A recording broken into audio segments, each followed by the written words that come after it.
This title is narrated with virtual voice, computer-generated narration for audiobooks. A Hustler's Son, the Cartel Publications presents, by T. Styles. #A Hustler's Son.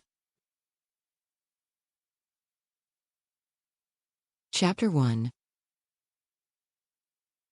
September 16th. Friday, 3 a.m.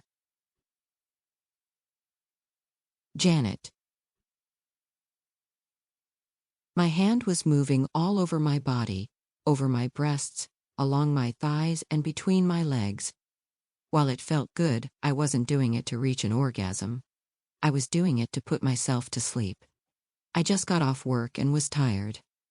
All I wanted to do was close my eyes. Still, I appreciated the feel of my body, even if nobody else did.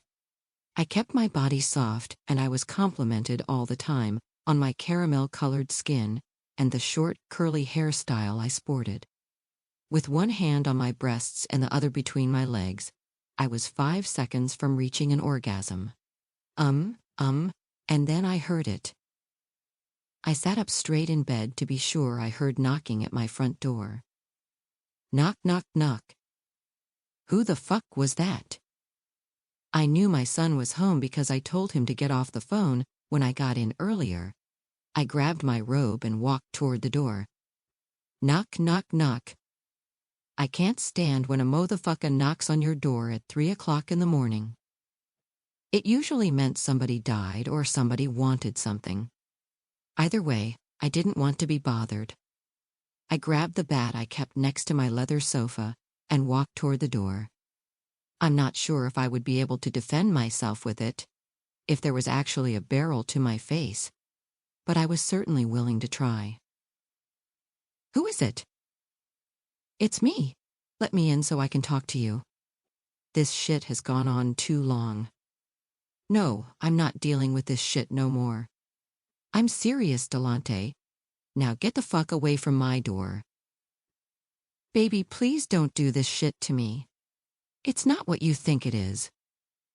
I know you better get from in front of my fucking door before my neighbors start complaining and shit. I got something for you, Janet. Please let me in so I can give it to you, and then I'll leave. I promise.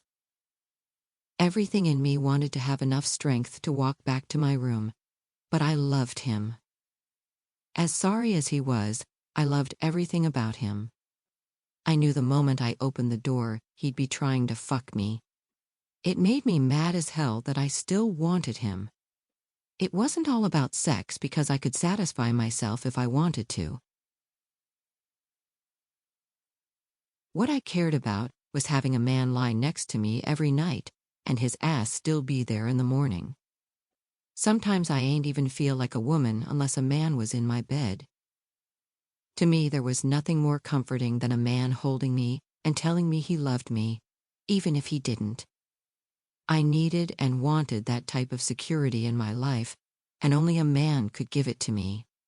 Especially considering the life I led and the nightmares that still haunted me. That's how I got tied up with Lorenzo Davis in high school. He was my son's father, and was never no good. He wouldn't even deal with me unless I arranged for him to sleep with my best friend Shelley Hall, and me, at the same time.